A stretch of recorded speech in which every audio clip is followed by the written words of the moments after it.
Three slices marketing, one slice is food, and one slice is customer service. Customer service. Hopefully that she doesn't watch this. But there's this place near my house. I've tried her shawarma. I just don't have the heart to tell her, yo, this is not it. And you know who would give me the craziest feedback? My dad. My dad would listen, this is shit, this is bad, but this is good. I'm like, Dad, I would not let a customer leave the restaurant unless I seen a smile on his face or her face. By pretty much giving them the order that they don't want. Yes, and then I go What do to you want? their table and I be like, my friend, how was the food today? And they're like, it was amazing. I was like, my friend. Or if I see something was wrong, I'd be like, my friend, I noticed something is wrong. What can I do? He's like, my friend, you forgot the fries. I'm like, oh! So I bring him the fries. But I made sure everybody was happy. Word of mouth was very, very good for us because the people, they noticed okay, I go to shawarma shop, they're so rude, they don't care about me. Yeah. We wanted to overcome that stigma. Even though I am evil guy online, in store, I'm very, very nice guy. And I want to make sure you have the best experience. So if you're an old guy trying to get involved in the restaurant business, it's going to be very tough job. So you guys, I feel like what Shelby's, of course, other than the food being good, because I know a lot of places that the food is really good, but they're just not marketed properly. It's not just food, man. There's marketing, customer service. I'll ask you guys this. If we have a pie, and this pie is 100%, and you have to divide the pie between good food, good customer service, and good marketing. Well, I guess what else? If we have 5 slices, what would be the 5 slices that would make another Shelby's? I would say 3 slices marketing. 3 slices is marketing. One slice is food, and one slice is customer service. Yes, the operations is very important. If you can't run the and proper how do you make? Okay, so let's knock them out one by one. So number one, I guess the good food comes from. Now, okay, I'll be transparent with you. There's this place. Hopefully that she doesn't watch this, but there's this place near my house, right? And I live close by. And I've tried her shawarma. I just don't have the heart to tell her, yo, this is not it. This is not. And I see why she doesn't have a lot of people coming, because you can tell the shawarma is not. But because I was sit down with her, and she likes me as a guy, and I came and I helped them with couple stuff, and she wanted to invest at one point, and she believes that the food is really good. She believes that this is the authentic shawarma, and she does it the authentic way. But I guess the spices and the shawarma is just not. It just, I guess, I don't know what it is, but it's not it. And I just don't know how to tell her. So do you guys, okay, because if it's my creation, I'll give you an example. At my restaurant, we have the mansaf, right? And the mansaf, you have to have a specific jmeed with a specific lahma, and there's specific things that you have to be able to put.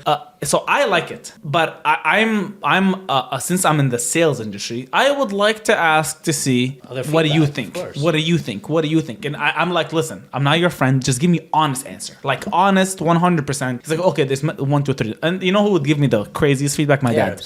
My dad would listen, this is shit, this is bad, but this is good. I'm like, Dad, it's not to that extent, but it's good because I can take it to the kitchen. Hey guys, 1, 2, 3. We should tweak. Trust me, I struggle with my mom when I'm trying to commercialize it. So that was my question. Everything has to get approved by her. So that's my point. So was she with the general approval? Yes, that's her position. Exactly. And that's why the food is where it is right now. It's because it has to go through her. Yeah. So that was my question. Did you guys make a lot of people taste it and then you tweaked it along the way? Oh yeah. The recipe hasn't been the same for 8 years. It's always been getting tweaked for the better. Okay. But to this day? No, I don't think so. Since 2 years, we're like, this is it. We know it. Okay. We know we started expanding. We did a lot of testing and people really like. And it's not only the taste. It's sometimes, does it dry too? You know what I mean? Yeah. Is it very heavy on the spicing? You know what I mean? How does it taste after delivery? How do we reduce the grease? There's so much to packaging. When it's in the wax, it gets steamed and soggy. Now we need to create some sort of packaging so it stays nice and crispy. Interesting. So we tackled number 1. So there was an approval manager for everything. Number 2, we talked about good customers. So for us, again, not coming from this industry, we had to hire our weaknesses. We had to hire people who has been in this business to try to help us expand this brand and learn from them, and of course become one team, and basically blow up this thing. Before that, we had to work ourselves on customer service. 100%. And this was something that we worked very, very hard on. I would not let a customer leave the restaurant unless I seen a smile on his face or her face. By pretty much giving them the order that they don't want. Yes, and then I go What do to you want? their table and I be like, my friend, how was the food today? They're like, it was amazing. I was like, my friend. Or if I see something was wrong, I'll be like, my friend, I noticed something is wrong. What can I do? He's like, my friend, you forgot the fries. I'm like, oh! So I bring him the fries. But I made sure everybody was happy. Word of mouth was very, very good for us because the people, they noticed like, okay, I go to shawarma shop, they're so rude, they don't care about me. We wanted to overcome that stigma. Even though I am evil guy online, in store, I'm very, very nice guy. And I want to make sure you have the best experience. So do you, so now both of your roles, so because are you the CEO of the company and you're director of marketing. So are you right now at Shelby's working? No, so not your anymore. job, if so director of marketing, so you're handling all the marketing. And I guess in the beginning though, how was the dynamic? Like what? So at the beginning, as I said, we met at school, then he was looking for a job. He just came in as and then after 3 that years part, later, the 3 years, later, after he managed with me for so long, then I told him, hey, all I need to focus on just the marketing part, right? And then he started getting better at it while I was was the business. The customer support the first 3 years were, because I guess, do you guys still go to places and make sure customers are happy and stuff? We are always in our restaurants. We have technology, we have feedback forms, we have text messages. So we are able to see this from the cloud. Exactly. So take advantage of technology. Try to be not everywhere. And we are innovation, Mike. But going back to his yes. So when we were at the restaurant, we used to give the best service, right? But then when we expanded to the 2 other locations, then that service was not as good, because we're not there. So they're like, how can we create a system to make the service always good? And that's where we started, working on making the operation smoother. This way, it gives more freedom for the staff to have more time to give better service. The store won't look as dirty. All that. So it all starts with the system. The system we've built. It's easier to basically deliver the service, deliver the cleanliness, deliver everything. So what did you guys create the system, or did you guys consult people for the system? So it was through trials and errors. No, we had to hire, onboard some people who's been in this industry, and we work together on what we think the best approach for this brand based on the vision. And since then, we tweaked it probably 5 times. Because no matter what you do, you always have proven. Of course. But it's looking at.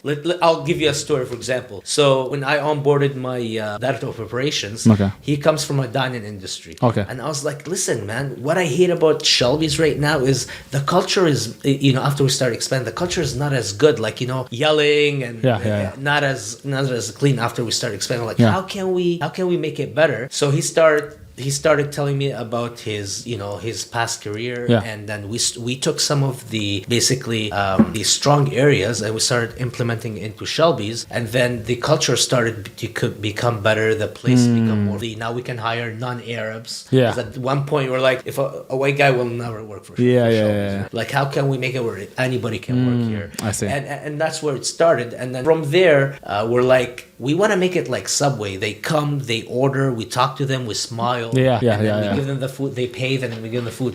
Then COVID hit. Then when COVID hit, it changed the whole thing. Now there's no staff to talk. Most of your staff these days, they have a lot of language barrier. Indians, Pakistanis, whatever. And then we're like, no, we cannot do this anymore. Now we switch back to our old system. And we improve a little bit where we have now, like, it's all depends on technology, KDS, kiosks, all that. And it's helping the brand big time. Like, now we're saving more money on labor. Average ticket is higher. There's a lot of advantages. I love that. So my feedback is, don't be scared to keep improving. It's a headache. It is a big headache. Every time you go back to a franchise and you tell them, hey, we're gonna have to do this. The first thing is gonna be, oh, again. But a year later, it's paying off. Of course. You can never be happy. You always have to be critical on yourself. And do you guys feel like so technology do you guys have not a rival, but do you guys have somebody that you guys are looking and like, oh damn, like that's something Shelby's want? Our idol, Chipotle, really? and McDonald's. Those are the big guys we look at. Wow. Yes. On how they run multinational corporations. Yes. And even right now, we're the shawarma Canada. So we just opened. I didn't even know that. So we opened 2 years ago to test it, and right now we're another location in Windsor that's drive-through, and we're looking at another couple, because that's where the industry is going, right? After COVID, a lot of things changed. And people are. That's a very smart idea. So we were looking. We were also very heavily involved in online ordering. We had our own website from the beginning. So when COVID happened, we didn't really take that much of a hit. All our customers, we have the database, the emails, the phone numbers, everything. So people smart. just order online. You guys were prepared for... Yes. We were ahead of the game, and COVID, unfortunately, like, it cleaned up some of the people in the industry, right? Yes. It was good to, it was good for us. Again, 10 years, there's going to be something else that we will have to make sure that you have the contact with everybody.